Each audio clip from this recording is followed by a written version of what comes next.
Clarissa Ward just went undercover in Syria and spoke to an American who's fighting on the same side as al-Qaeda. He is warning Americans to expect attacks on U.S. soil. Clarissa is with us from London. Good morning. Good morning. He is a young Somali-American who grew up in the Midwest, but 2 years ago, his whole life changed. Angered by the endless gruesome videos of the Assad regime's brutal crackdown in Syria, he said he felt compelled to join the fight. When I was living in America, I was just a normal kid, like sports and whatnot, growing up, watching movies and these things, so just like any other American. But he is not just any other American. He is a fighter for Jabhat al Nusra, a rebel group that the United States has designated a terrorist organization. He calls himself Ibn Zubayr, and he insisted we disguise his voice. Who America sees as a terrorist doesn't mean anything to me. I don't care for what America has to say about Jabhat al Nusra or any other group, for that matter. Zubayr told us he narrowly escaped death when his house was hit during recent U.S. airstrikes in Syria.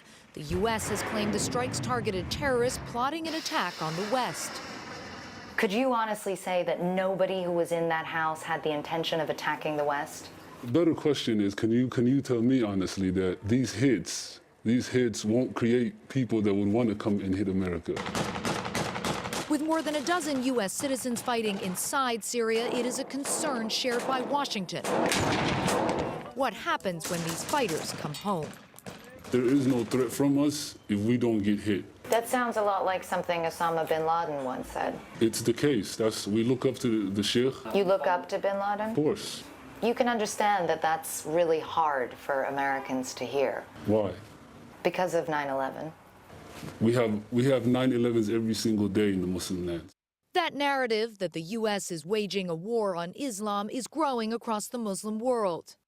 Would you support a terrorist attack on the United States? I wouldn't consider it a terrorist attack. What I consider a terrorist attack is these tomahawk bombs being shot from wherever they're being shot from and killing innocent people.